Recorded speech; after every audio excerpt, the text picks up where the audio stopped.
Blase, and you guys know me as Miss Blase. I'm going to tell you a little bit about how my family got to America, and then eventually how I got here to China. So I'm going to go back to my great-grandfather on my dad's side. He emigrated from, I think it was Germany or Austria, so that's in Europe, to British Honduras, which is now called Belize. Okay, so it's in Central America. So he came with his family there back in the 1800s, and his job was, I believe, like forestry or like cutting down trees. Okay, his daughter, who was my grandmother, she grew up in a tropical environment. She had a monkey as a pet. Okay, so she had a kind of an interesting childhood down there.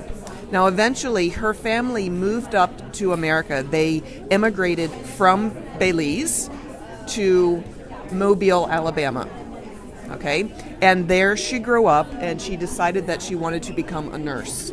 So she eventually moved up to Washington, D.C., in the United States. So it was an internal migration within the United States. She went to nursing school. She met my grandfather. They got married. They had kids, my father. He grew up in Maryland in the D.C. area. So he met my mom. They got married. They are both teachers, okay? And they had my brother and I. Growing up with two teachers in Maryland was always fun. But we actually ended up moving a couple times within Maryland, so another internal migration there, until I grew up and went to college, and I decided that I wanted to be a teacher. I met somebody. He was a German guy he was kind of the reason that I decided to move to Germany. So when I was in my 20s, I migrated from America to Germany to marry this German guy and to teach at an international school, actually 2 international schools in Germany. So that happened. I did a return migration to the United States in 2003. And I taught there. I moved to Maryland. I moved back to Maryland. I moved down to Atlanta to work at an international school. I know it's a lot to follow, isn't it? And then I decided, you know what? I'm turning 40. I want to go back abroad again. So I got a job in Beijing, China. And so that's how I made another move, another migration from America back abroad again. So I stayed in Beijing for 3 years, teaching at the International School of Beijing. And then, this past year, I decided that I needed some cleaner air. And so I migrated down here, internal migration in China, right? Down here to Shekou. That's a lot to remember, isn't it? Yeah. Do you know how long that was? Like how much? Oh, I don't know the distances, but I do know that when I moved to China, it was the farthest I had ever been from home. And it was certainly the longest plane ride of my life, because I think it took me 11 or 12 hours. No, it must have taken longer, actually. You know, and it took me about 15 hours to go from Atlanta to Seattle, which is on the west coast of the United States, and then to fly onto there to Beijing. It was like 11 hours. And I thought my head was going to explode because it was a lot of sitting. So... Were you sad when you moved? Was I sad when I moved? I had mixed feelings. So on the one hand, I was super excited to be coming and having a new adventure and learning about a new culture.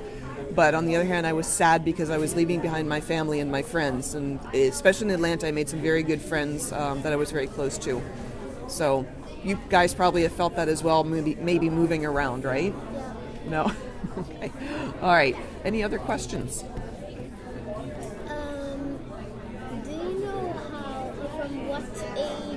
What age all the migration took?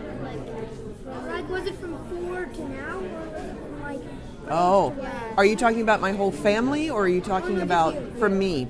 I left the United States when I was 20. Let me think about that a moment. I think I was like 27 or 28. Yeah. So, and I lived in Germany for those 6 years. So I came back in my early 30s. And spent some time in the States, and then came back here when I was 40. So I'm 44 now. So, yeah. How many generations of your story. Okay, so the start of my story was my great-grandfather on my father's side.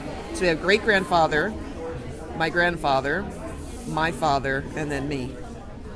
So is that 4 generations? Yeah, that's Something 4 like that? generations. Okay. That's pretty long. Yeah, I wish I had known. I wish I had asked my grandmother, the one that lived in British Honduras and Belize, down with the pet monkey. I wish I had asked her more about what that life was like down I there. was just gonna ask you a question about that. Yeah, I wish I had more details to tell you guys because it sounds fascinating. And it reminds me too to remind you guys to make sure you talk to your grandparents and get their stories because one day they won't be there to tell you. Like you guys have iPads now, you should be interviewing them and finding about their early life because they probably have some very, very interesting stories. In the jungle, did your grandma ever go meet a tiger? Or I don't know if they have tigers down there. This was in South America, and I think, yeah, a monkey was the only story I heard about. But I do know that Belize is very near to the ocean because it's just a kind of a strip of land. What's that? Yeah, maybe she was petting blue whales. I don't know, but no, I don't think so. Don't put that in your report. So that's, yeah, so that's all I know about that.